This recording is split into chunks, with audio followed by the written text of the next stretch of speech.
বলি কলমদার বললেন, বাবারা খাবার খাওয়া যাবে না, এটা শুয়োরের গোশত, এই খাবারটা সে আমাকে খাওয়ার জন্য পাঠিয়েছে। যদি খাবার আমি খাইতাম, তোমরা খাইতা, তাহলে তোমাদের তাসকিয়াতুন নফস বন্ধ হয়ে যাইতো। তোমরা ক্ষুধার দরবারে যতই দোয়া করতা, কোনো দোয়াই আল্লাহর দরবারে কবুল হইতো না। চিৎকার মেরে জোরে বলবেন কি আল্লাহু আকবার। এই জন্য আমাদের দোয়া সিচ হয়ে গেছে, কবুল হয় না। আপনি মানেন, আল্লাহ মানেন না, আমাদের তো হয় না, কবুল হয় না। এত মুসলমান দোয়া করতেছে, ইসরায়েলের কিছু হয় না। এত মুসলমানও মাইরে ফেলতেছে, ওর অর্থনীতি কিছু হয় না, একটু ভূমিকম্প হয় না, ওর উপর ঠান্ডাও পড়ে না। কারণটা কি? হ্যাঁ, হয় না, হচ্ছে না তো। আগে মুসলমান দোয়া করার সাথেই কবুল হয়ে গেছে। খাজা বাবা আজমির থেকে বসে ধুলি পাঠাই দিছে, এক ধুলিতে পৃথিবীরাজের 3 লক্ষ বাহিনী রাস্তাঘাট সহে দেখে নেই তারা। মোহাম্মদ ঘুরি মাত্র 1 লক্ষ সৈন্য নিয়ে 3 লক্ষ বাহিনীর ধুলি সাত করে দিছে, মুহূর্তের ভিতরে বিজয় এসে গেছে। কারণটা কি? সুলতান মাহমুদ গজনবী রহমতুল্লাহ গজনিতে, সেই সুদূর আফগানিস্তানের গজনি থেকে আবুল হাসান খেরখানি সেই জুব্বা নিয়ে চলে আসছেন। যুদ্ধের তার প্রান্তে পরাজিত হতে যাচ্ছে, বিজয় হয় না, হয় না, হয় না। সৈন্যবাহিনী পরাস্ত হচ্ছে, মুসলমানরা দাঁড়াইতে পারে না, সাহস হারিয়ে ফেলতেছে। মাসের পর মাস যুদ্ধ হয়, কত মুসলমান শহীদ হচ্ছে, বিজয় হয় না, মুসলমান ক্লান্ত হয়ে গেছে। জুব্বা হাতে নিয়ে বলতেছে, ইয়া রাব্বি, আমার তো কিছুই নেই, আমি এই জুব্বার হাতে নিয়ে দোয়া করতেছি, জুব্বার মালিকরে যদি তোমার পছন্দ হয় তো আজকে বিজয় দিয়ে দাও। তো জুব্বার মালিকের দাম কত ছিল? জুব্বার মালিকের উসিলা ধরছে, মুসলমানের বিজয় হয়ে গেল, সোমনাথ মন্দির দখল করে নিল। একসাথে বলা যাবে না আল্লাহু আকবার? আমাদের দোয়া আজকে কবুল হয় না, কারণ কি জানেন? আমাদের এটা নষ্ট হয়ে গেছে, চিচ হয়ে গেছে, চিচ হয়ে গেছে। দোয়া কবুলের প্রথম শর্ত হলো হালাল খাবার। জোরে বলেন, কি খাবার? হালাল। হালাল।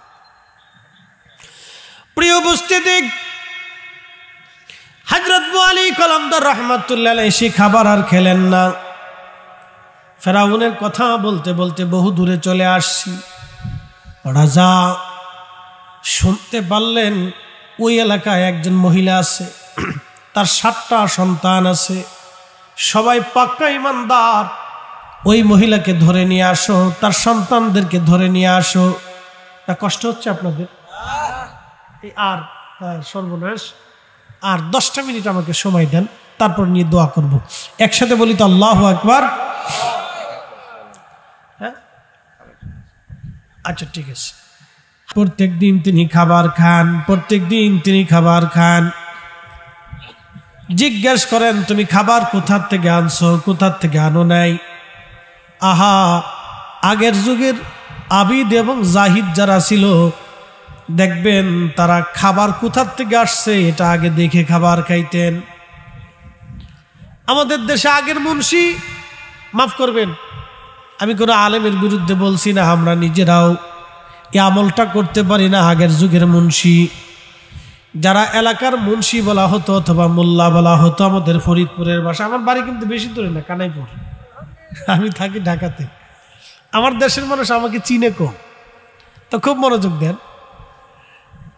আগের যুগের মুন্সি বা এলাকার মোল্লা যারা ছিলেন, তারা এরকম একটা গ্রাম বা 2টা গ্রাম মিলে একটা মসজিদ ছিল। এত মসজিদ ঘরে ঘরে না, এখন তো ঝগড়া বাঁধলেই মসজিদ বানায়, এটা কিয়ামতের আলামত, ঠিক কিনা? ঝগড়া বাঁধলে মসজিদ বানায়, পয়সা আছে বানায় ফেলছে, এটা কিয়ামতের আলামত। খালি মসজিদ করলেই সওয়াব হয় না, মনে করছে বিরাট ধর্ম পালন করে ফেলছে, বুঝছেন? আমি আগে বললাম কি, যে পাগল শুধু রাস্তায় যে ল্যাংটা হয়ে ঘুরে, খালি ও পাগল না। আমাদের দেশে বহু শিক্ষিত ভালো পোশাক পরনেওয়ালা পাগল আছে, অসুস্থ, এরকম পাগলও আছে। ঝগড়া লাগছে, মসজিদ উঠে ফেলছে। আমাদের গ্রামে আছে, এক জায়গায় 2টে, এটাও দেখা যায় ওটাও দেখা যায়। এটার আজান ওখানে যা, আর জোরে কেরাত পড়লি ওই কেরাতের আজ এই কেরাতে আসে, এই কেরাত ওই কেরাতে শোনা যায়, এই মসজিদে শোনা যায়, বড় আশ্চর্য। বললাম ওটা কিয়ামতের আলামত। পয়সা আছে, ঝগড়া হয়েছে, উঠিয়ে ফেলছে, ধরেন আর কি হবে, এরকম হবে। এখন এগুলি নিষেধ করার কারণে ভেঙে দেওয়ারও সুযোগ নাই। আমি শুধু বলতেছি এগুলি কিয়ামতের আলামত, আলামতটা বলতেছি।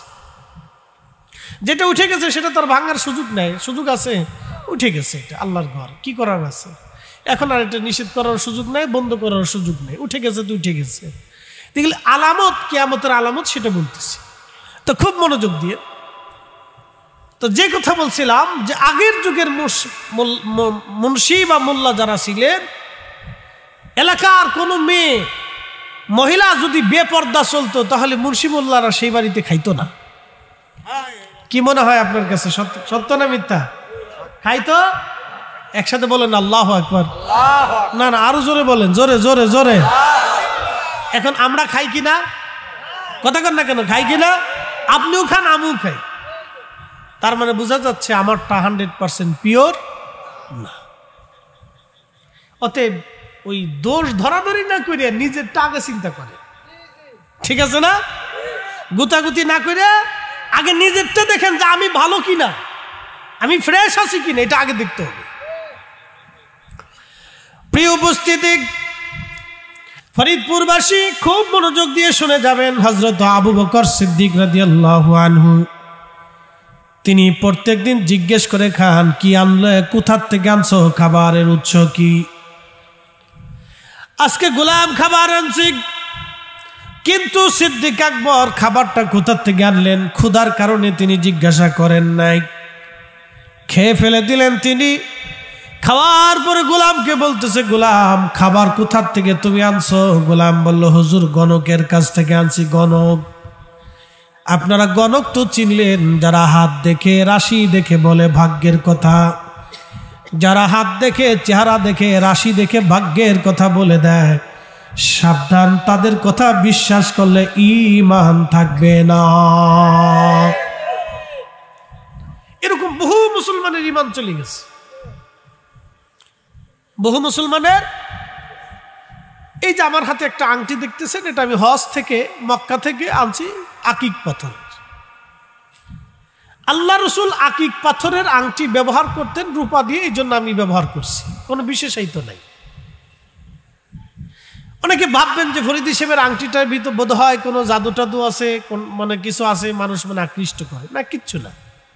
শুধু আল্লাহ রসুল আকিক পাথরের আংটি ব্যবহার করতেন। ওয়াদি আকিক নামক একটা জায়গা আছে মদিনাতুল মুনাওয়ারায়, জামিয়া মদিনা ইউনিভার্সিটির পাশে।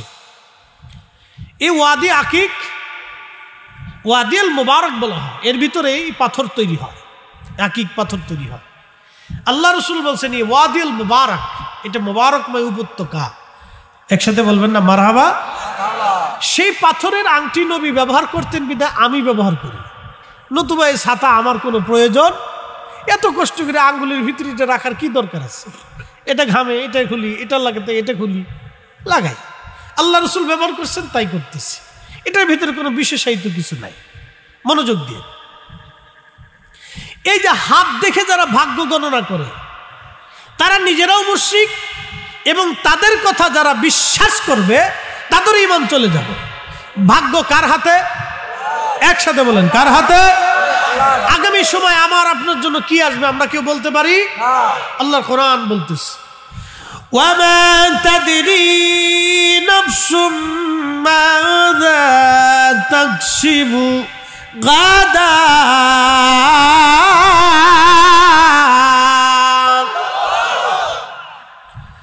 আল্লাহর কোরআন বলল, আগামী সময় বান্দার জন্য কি আসবে আগামী মুহূর্তে আল্লাহ ছাড়া কেউ জানে না। ভাগ্যের কথা আমার মালিক আল্লাহ ছাড়া কেউ জানে না।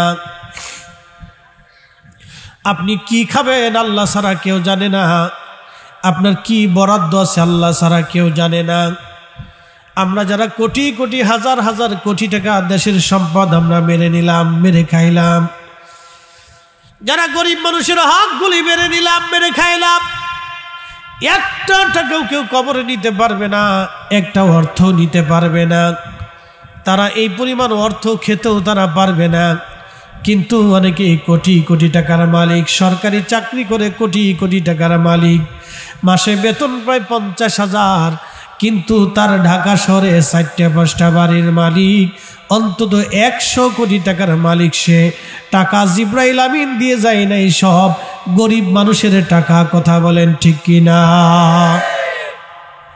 আমি আমার হাসনাবাদে বসে দিয়েছি, তো হাসনাবাদে যারা জমি ব্যবসা করে, তো ভদ্রলোকের অফিসে বসা, তো এক ভদ্রলোক আসছে বেশ 2-3 মাস আগে।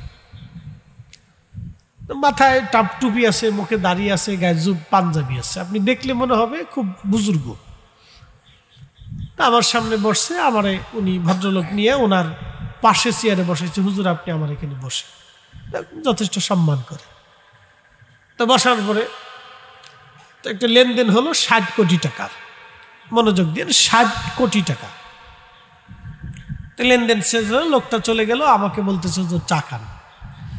তো চা খাবার বসে বসুন্ধরার মাদ্রাসার মুহতামিম সাহেব আমার সামনে বসা ছিলেন, তো উনিও সাথে বসা। তো আমরা দুইজন চা খাচ্ছি। তো ভদ্রলোক বলতেছে হুজুর ওনাকে চিনেন? না, আমরা তো আলেম মানুষ, এই বক্তা টক্তা ওয়াজ করে বেড়ে এত কিছু চিনি না। তা বলতেছে লোকটা ওয়াসার ইঞ্জিনিয়ার, 60 কোটি টাকা দিয়ে জমির বায়না করে গেল। আজকে 60 কোটি টাকার জমির একটা বায়না উনি করে দিয়ে গেলেন। ওয়াসার ইঞ্জিনিয়ার, মাথায় টুপি আছে, মুখে দাঁড়িয়ে আছে, গায়ে জুব্বা, এত বড় চোর আমি আগে জানতাম না। তা বলতেছে হুজুর বুঝলেন কেন? আমরা হিসাবে বুঝলাম। উনি ইঞ্জিনিয়ার, মাসে হয়তো 50,000 সর্বোচ্চ সরকারি আনুষঙ্গিক ভাতা টাতা দিয়ে 1 লক্ষই পায়।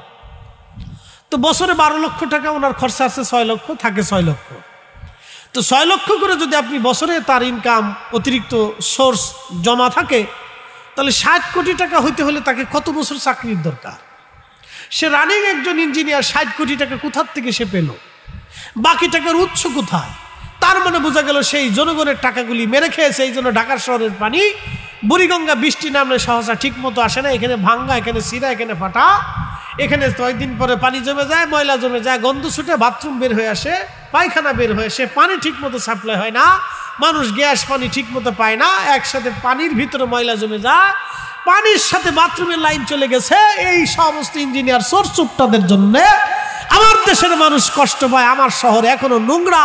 আমি বললাম এই লোকটা যা রুজি করছে, উনার দাড়ি, উনার টুপি, উনার পাঞ্জাবি, কোটি বছর যদি ইবাদত করে 1 সেকেন্ডের ইবাদত উনার কবুল হবে না, কারণ উনার সমস্ত মাথার থেকে পা পর্যন্ত সব হারাম। কথা বলেন ঠিক না বেটা? উচিত কথার বাত নাই, উচিত কথার বাত নাই। আমরা উচিত কথা বললে আমাদেরকে মানুষ বলবে হুজুরের মুখ বালা না। আলী কালকে অমুক অমুকরে তুমি এইগুলি বুঝাই দিবা। হযরত আলী বলেন ইয়া রাসূলুল্লাহ আমি সব বুঝিয়ে দিব। যারা তাকে মারতে আসলো সেই নবীজি তাদের মাল তাদেরকে ফেরত দেওয়ার জন্য ওসিয়ত করে গেলেন। তাদের একটা কানাকড়িও নবীজি সঙ্গে করে নিয়ে যান নাই। এটার নামই ইসলাম। একবার জোরে বলবেন আল্লাহু আকবার। আপনারা কে কোন রাজনীতি করেন আমি জানি না, করতে পারেন। কেউ আমলিগও থাকেন, বিএনপিও আছেন, জাতীয় পার্টি আছেন, পীর আছেন, মুরিদি আছেন, পীর মুরিদি সারাও আছেন, যার যার ইচ্ছা। ওটা আমার ফাংশন না। আমি কোনো রাজনীতি করি না, আমি কোনো রাজনীতিত্ব পছন্দ করি না, রাজনীতি ব্যক্তিদেরকেও আমি তেমন একটা বেশি ভালোবাসি না, মন্দও বাসি না। কারণ রাজনীতির ভিতরে মিথ্যা আছে, অহংকার আছে, মানুষটি ঠকানো ঠকি আছে, মারামারি কাটাকাটি আছে। ওই অমুকরে বাস দাও, তমুকরে খুঁটি দাও, ওই আইক্যালা দাও, আইক্যে সারা দাও, কি কথা কন না কেন? এগুলি আছে। এগুলি সারা রাজনীতি আমাদের দেশে হয় না। আপনি আমার কাগজ কলমে লিখে দিতে পারবেন না। এই জন্য এইগুলি থেকে আমি নিজেকে মুক্ত রাখি, চেষ্টা করি ফ্রেশ থাকার জন্য। বাকিটা আল্লাহর ইচ্ছা। তো খুব মনোযোগ দিয়ে আমি আপনাকে বোঝাচ্ছি। আমি কোনো রাজনৈতিক দল বা ব্যক্তির বিরুদ্ধে বলতে আসি না, বোঝার জন্য আসছি। আমাদের দেশ থেকে ইতিপূর্বে স্বাধীনতার পর থেকে এই পর্যন্ত যারা, আমি সবার কথা বলতেছি, স্বাধীনতার পর থেকে এই পর্যন্ত যারা আমাদের দেশ থেকে টাকা বিদেশে পাচার করলো, রিক্সাওয়ালারা করছে, আমাদের মতো খেটে খাটা মানুষরা করছে, দিন মজুর এরা করছে। তা কারা করছে? প্রভাবশালী রাজনীতিবিদ, অর্থবিদ অথবা ধনাঢ্য ব্যক্তিরা করছে। সে যে দলেরই হোক, কথা ঠিক কিনা? সব দলই আছে। তো যে দলই হোক তারা করছে, টাকা তারা বিদেশে পাচার করে দিল। আচ্ছা আপনারা কি মনে করেন রাসূল করিম তার আমানতের জিনিস লোকেদেরকে বুঝাই দেওয়ার জন্য হযরত আলীকে নিযুক্ত করে গেলেন? কঠিন মুহূর্তে আর আমাদের দেশের মানুষ সুখে সুখে আমার দেশের টাকাগুলি বিদেশে পাচার করিয়া আমার দেশের গরিব মানুষের হক তারা মেরে খাইছে। কথা কোন ঠিক কিনা? এখন কি বুঝলেন? তার কাছে ধর্ম আছে, হ্যাঁ, দেশ আছে। সে যে ধর্মেরই হোক, ও ছাতা আমি তাকে পছন্দ করবই না। সে যে রাজনীতির হোক আমি তাকে মানবই না, কারণ সে শুধু আমার টাকা নেয় নাই, আমার দেশের 18 কোটি মানুষের অর্থ নষ্ট করছে। রাজনীতি আপনার কাছে, আপনার দল পছন্দ হয় সেটা করেন কে, কিন্তু আমি পরিসংখ্যান দিয়ে আপনাকে বুঝাইলাম। তাহলে বোঝা গেল তার নাম যদি আব্দুল করিম হয় তাও সে মুসলমান না, যদি রহিম হয় তাও মুসলমান না, যদি খালেক হয় তাও মুসলমান না, যদি এই মোহাম্মদও তার নাম হয় তাও সে মুসলমানের কাতারে আসতে পারে নাই। এজন্যই পারে নাই যে সে এদেশের কোটি কোটি মানুষের আমানত নষ্ট করে দিয়েছে। সে মুসলমান না, সে মুনাফিক। আল্লাহ রসুল বলেন মুনাফিকের আলামত 3টা। 1 নম্বর কথায় কথায় মিথ্যা বলে, 2 নম্বর আমানত রাখলে খেয়ানত করে, 3 নম্বর এই তারা ওয়াদা করলে বরখেলাপ করে, তারা হচ্ছে মুনাফিক। এই হিসাব যদি আপনি করেন, বাংলাদেশের কোন রাজনীতিবিদ কয়জন ঠিক আছে এবার বুঝলেন?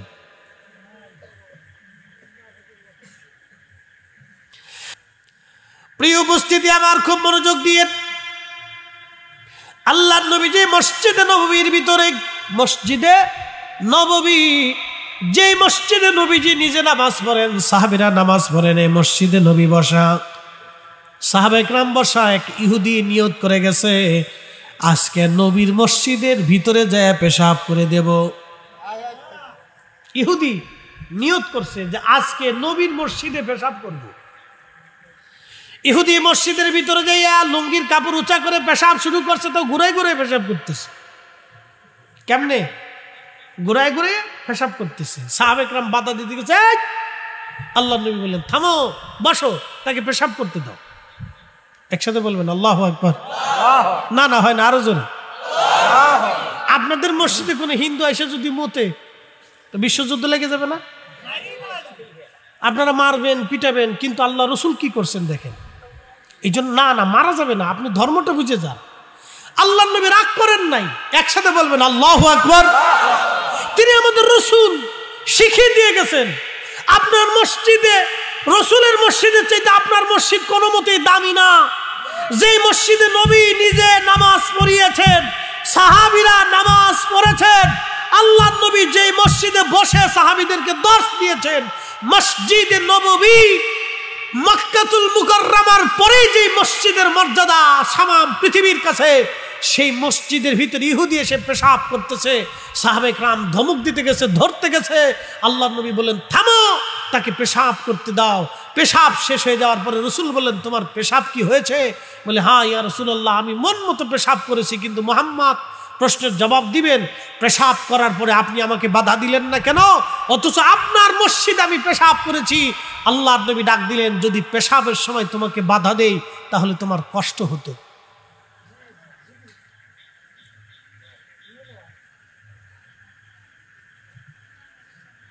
ইহুদি সাথে সাথে নিজেকে নিবৃত করে ফেললেন। ইহুদি ডাক দিয়ে বলেন, ইয়া রাসূলুল্লাহ, আমার ভুল হয়ে গেছে, আপনি আমাকে মাফ করে দেন। আপনি নবী, কারণ আপনার মতো ধৈর্যশীল পৃথিবীতে আর কেউ নাই। আর ধৈর্যশীল নবীরা ব্যতীত এত বড় ধৈর্যের অধিকারী কেউ হয় না। ইয়া রাসূলুল্লাহ, ইয়া হাবিবাল্লাহ, আপনি আমার মাফ করে দেন, আমার কালেমা পড়ায় মুসলমান বানায় দেন। এই জন্য যার ধৈর্য বেশি সে অলি হয় তাড়াতাড়ি, ধৈর্য না থাকলে অলি হতে পারে না। ধৈর্য না হলে অলি হতে পারে না। যে আলেমের ধৈর্য নাই সে আলেম হতে পারে না, যত বড় এলেমধারী হোক, 4 পয়সাও তার কোনো মূল্য নেই আল্লাহর কাছে। যে আলেমের কোনো ধৈর্য নাই সে আলেম হতে পারে না। যেই পীরের ধৈর্য নাই সে পীর হতে পারে না। ধৈর্য থাকতেই হবে। যে আলেমের ধৈর্য নাই সে আলেম হতে পারে না। যেই পীরের ধৈর্য নাই সে পীর হতে পারে না। ওলি আল্লাহ হওয়ার প্রথম শর্ত হচ্ছে ধৈর্য। আল্লাহর কোরআন বলতেছে, একসাথে বলবেন আল্লাহু আকবার। স্যার কথা ভুলে গেছি, আপনাদের কষ্ট হচ্ছে? কিছু সময় চলুক তো ইনশাল্লাহ, নাকি? আমরা অনেক কিছু শিখার দরকার আছে, বোঝার দরকার আছে না ভাই? ইনশাল্লাহ। তাহলে একটু দূরে শুয়ে পড়েন, আল্লাহুম্মা সাল্লি আলা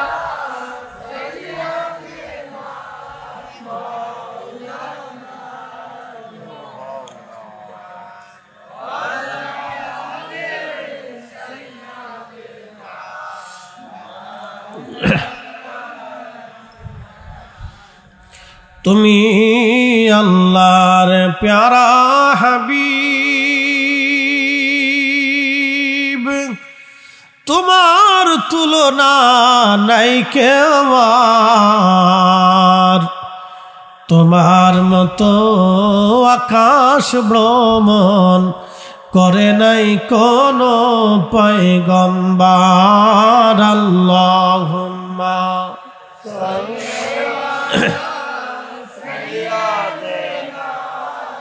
মাওলানা মুহাম্মদ ওয়া আলা আলি সাইয়্যিদিনা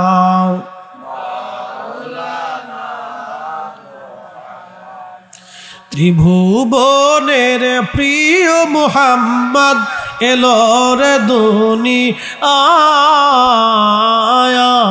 রে, সাগর আকাশ বাতাস দেখবি যদি আয় রে, সাগর আকাশ বাতাস দেখবি যদি, ধুলির ধারা বেহেশত আজ জয় করিল দিল রে লাজ, আজকে খুশির ঢল নেমেছে ধূসর সাহারায়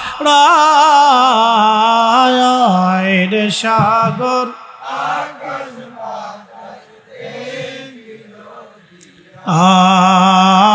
আয় রে, সাগর আকাশ বাতাস দেখবি যদি,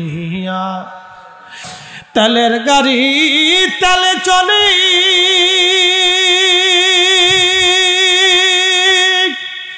হাওয়ার গাড়ি হাওয়ায় উড়ে বিনা তেলে,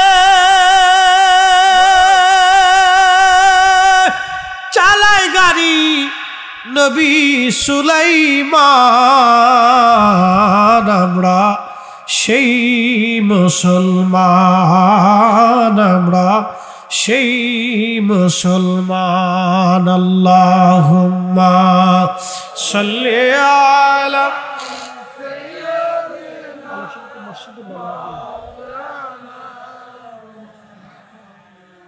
ওয়া আলা আলি সাইয়্যিদিনা।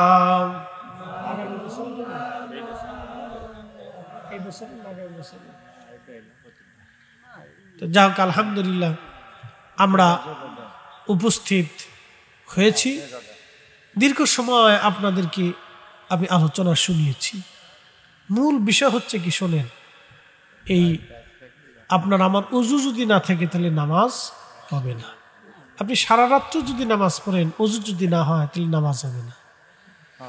তো ঈমান আমল পরিশুদ্ধ হওয়ার জন্য আপনাকে হালাল হালাল জিন্দিগি, হালাল খাবার, হালালের উপর প্রতিষ্ঠিত থাকতে হবে।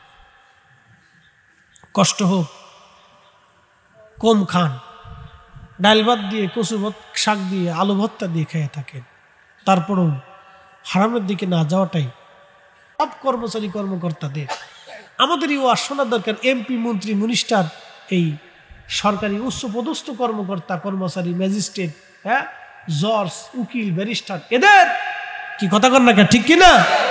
এরা আমাদের এই ওয়াজ শোনার দরকার। এরা যদি ওয়াজ দিত, ওয়াজ শুনতো, ওয়াজে বসতো, ওয়াজ মানতো, ওয়াজ শুনতো, তাহলে আমাদের সমাজ পরিবর্তন হয়ে যেত, ঠিক কিনা?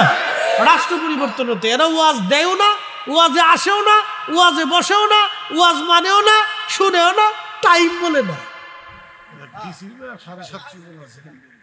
টাইম নেই তো, বুঝছেন না? বিরাট ব্যস্ত মানুষ, টাইম পায় না, টাইম পায় না। ওয়াজ দেয় যারা গরিব মানুষ, মধ্যবিত্ত, এরা ওয়াজ দেয়, এরা ওয়াজে বসে, এরা ওয়াজ শুনে, এরাই মাটি দিলে আলহামদুলিল্লাহ, চেয়ার দিলেও আলহামদুলিল্লাহ, ওই ঘাসের উপরে আলহামদুলিল্লাহ। এরা চিন্তা করে আমরা গরিব মানুষ, আমরা মাটিতে ঘুমাবো, মাটিই থাকবো, মাটি খাটি, মাটিতে বসে থাকি। কি কথা, ঠিক কিনা? আর একার চিন্তা হলো যে ওই নামটা উপরে দিল নাকি, আমি ডিসি, আমি যে সেখানে মাহফিলে যাব, আমি যে মাহফিলে বসবো, আমি একটা ডিসি, আমার একটা ক্রেডিট আছে না?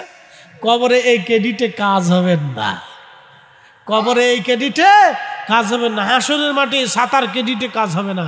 ওয়াজ শোনার দরকার তাদের, কিন্তু আমরা তাদেরকে ওয়াজ শোনাইতে পারতেছি না। ওয়াজ শোনাইতে পারতেছি না, যার কারণে আমাদের এই করুণ পরিণতি আজকে ভোগ করতে হচ্ছে। ঘুরে ফিরে আমরা রিক্সাওয়ালা, দিন মজুর, মধ্যবিত্ত, এই সাধারণ যারা আমরা আছি, আমরাই ওয়াজ করতেছি, ওয়াজ শুনতেছি, ওয়াজ দিতেছি, কিন্তু ওয়াজ তো তাদের শোনার দরকার। তারা যদি ওয়াজ দিত, প্রত্যেক ডিসি বাড়িতে প্রত্যেক বছর একটা ওয়াজ দিবে, তার গ্রামে ওয়াজ দিবে, ওয়াজে আসবে, ওয়াজ শুনবে, ওয়াজে বসবে, তৈলিশের কথা ছিল যে না বেটা কিছু শুনে, কিছু মানে, কিছু বুঝে, তাহলে আর ডিসি সাহেব চিন্তা করতো, আহা আমি কবরে চলে যাব, আমার এই 2 নম্বরই করার সুযোগ নাই। কথা কোন ঠিক কিনা? এই কাজ সে করতো। আমার আফসোস, আজকে আমরা কষ্টের মধ্যে আছি, অনেক কষ্টের ভিতরে আছি আজকে। আল্লাহ আমাদেরকে সঠিক বুঝ দিক। সকলে বলে না আমিন। আসেন নবীজিকে দাঁড়ায় সালাম জানাই, ইয়া নবী